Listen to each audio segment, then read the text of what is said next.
예레미야 애가서 말씀입니다. 예레미야 애가는 총 5장으로 되어 있습니다.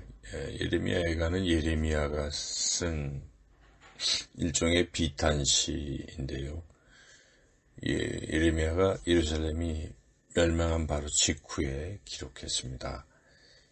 시의 형식은 닭관체 형식인데, 닭관체 형식이란 시의 첫 글자를 히브리어 알파벳 순서를 따르는 것이죠. 그래서 첫 장부터 3장까지는 66절로 각각 66절로 구성되어 있고, 그러니까 한 연에 3절씩 되어 있는 것이죠.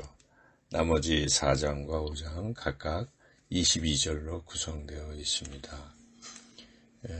예레미야는 예루살렘의 멸망을 예언했었는데, 그게 실제로 그 예언이 이루어졌을 때 이제 예루살렘 멸망 앞에서 예레미야는 매우 슬퍼했습니다.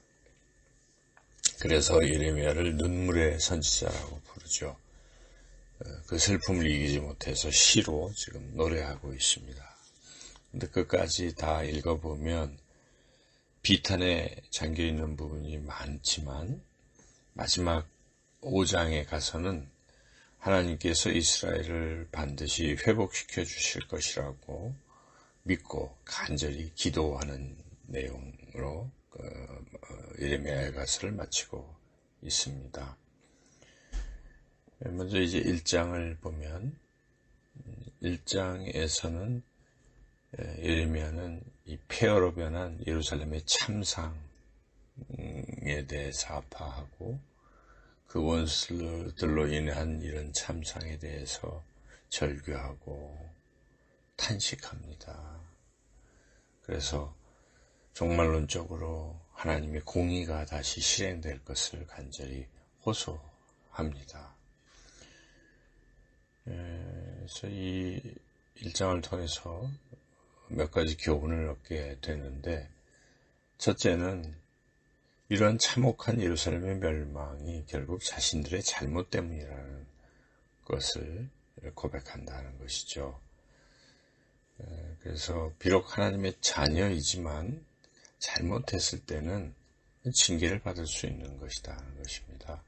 우리도 하나님의 자녀지만 잘못하면 징계를 받을 수 있다는 사실을 잊지 말고 이 죄악의 길에 잘못된 길로 들어서지 말아야 할 것입니다. 둘째로 이 죄에 대한 심판이 너무 준엄하다는 것이죠. 무섭다는 사실이죠. 그래서 우리는 늘 기도하고 깨어서 죄에게 지지 말고 이기며 나아가야 하겠습니다. 세 번째로 예레미야처럼 지도자는 공동체의 죄악을 자신의 죄악으로 여기고 통회할 줄 알아야 된다 하는 것이죠. 느헤미야도 그러했습니다. 네 번째로 예레미야처럼 지도자는 공동체가 당한 어려움을 아파하고 또 눈물을 흘릴 수 있어야 한다는 것이죠. 그래서 우리가 심판의 무서움을 잊어서는 안 됩니다. 죄를 범치 말아야죠. 또 혹시 죄를 범했다면 죄악에서 돌이켜야 되고 다시는 죄악의 길에 들어서지 말아야 합니다. 또한 개인의 죄뿐만 아니라 가족의 죄, 교회 공동체의 죄, 사회 공동체의 죄, 또 나아가 이 나라 이 민족의 죄, 그로 인해서 고통이 있을 때 그것을 비난만 해서는 안 됩니다. 그 죄에 내 자신도 자신의 죄도 포함되어 있다는 것을 인정하고 함께 아파하고 통회하고 슬퍼할 줄 알아야 된다는 것이죠. 이제 예레미야서 1장에서는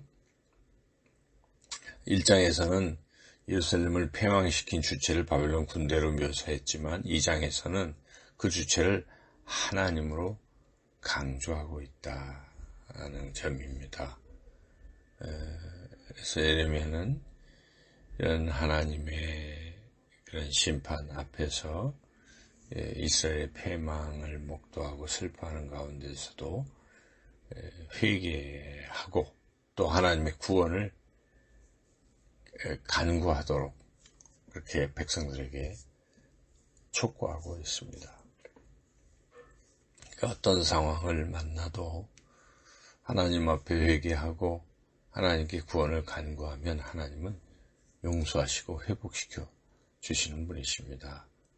지금 우리가 이 한국 교회가 과거 어느 때보다 매우 타락해 있다 하는 것을 다 알고 있습니다. 교회 스스로도 알고 사회도 알고 있어요. 한국 교회가 지금 이대로 멈춰 있다면 이스라엘처럼 징계를 받을 수도 있습니다. 한국 교회는 진정으로 회개해야 합니다. 하나님의 긍휼하심을 간구해야 됩니다. 그래서 밤낮으로 눈물을 흘리며 슬퍼했던 예레미야처럼 그렇게 우리도 눈물을 흘리며 통회할 줄 알아야 한다는 것이죠. 이제 예레미야가 3장 말씀을 보면 예레미야는 이러한 고통, 슬픔 가운데에서도 소망을 잃지 말 것을 백성들에게 말하고 있습니다. 그런 극심한 고통 중에도 하나님의 성품은 자비하시기 때문에 그 자비하심의 근거에서 구원의 소망을 갖자 하는 것이죠. 그것을 지금 백성들에게 말하고 있습니다. 그래서 우리가 어떤 어려운 상황에도 절대로 놓쳐서는 안 될 것이 있습니다. 그것은 소망이라는 것이죠. 하나님의 자비로우신 성품의 근거에서 구원의 소망을 품고 하나님의 도우심을 확신하면서 인내하며 기도로 또 현재의 고난을 극복해 나가야 한다는 것이죠. 예레미야가 4장 말씀은 이제 누구를 의지할 것인가 하는 것입니다. 예레미야는 이 예루살렘이 바벨론에 의해서 무참히 짓밟히고 멸망되고 하는 상황을 슬프게 탄식하면서 그 가운데 그 이유도 같이 지적을 하는데 세 가지 이유를 지적하고 있습니다.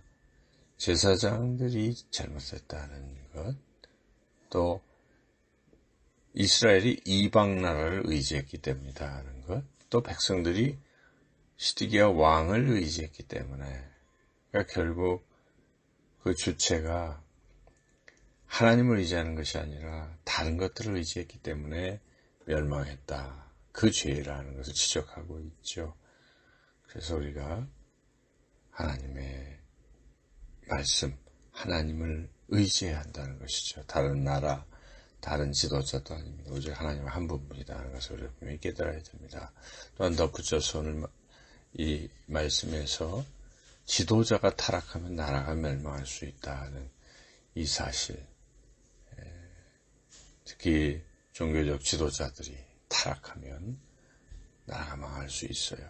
그래서 이 경고의 말씀을 듣고 이 교회의 지도자들은 이런 선지자적이고 제사장적인 영성을 회복해야 됩니다. 스스로 정결해야 됩니다. 그래서 이 땅의 죄악을 지적할 줄 알고 또 고쳐주시기를 위해서 하나님께 간절히 기도해야 한다는 것입니다. 이제 마지막 예레미야가 5장입니다. 5장에서는 예레미야의 간절한 기도 내용이 나오고 있는데 1장부터 4장까지는 예레미야가 백성들에게 권면도 하고 자기 자신에게 탄식도 하고 하나님께 호소하고도 있는데 여러 가지가 나오는데 5장에서는 오직 하나님께 기도하는 내용만 나옵니다. 그래서 이 예레미야의 기도의 대부분은 현실에 대한 고통의 호소, 고통을 겪게 된 이유는 죄악 때문이라는 고백, 또 하나님에 대한 절대적인 신뢰, 그리고 구원을 하게 된 간절한 간구, 이제 이런 것이죠. 그래서 우리도 결국 제일 중요한 것은 기도의 줄을 놓치지 말라는 것이죠. 절망을 당했을지라도 그 절망 중에도 기도의 줄을 놓치지 말라는 것입니다. 예레미야가 이 슬픔과 절망, 예루살렘이 다 멸망된 이런 폐허 속에서도 슬퍼했지만, 그러나 마지막 부분에는 끝까지 기도하고 있는 모습을 볼 때에 우리가 이 기도의 줄을 절대로 놓치지 말자 하는 것입니다. 기도의 줄을 놓치지 않는다면 하나님께서 반드시 그 기도에 응답해 주실 줄로 믿습니다. 오늘도 기도하며 나아가는 저와 여러분 모두가 되시기를 주님의 이름으로 축원합니다.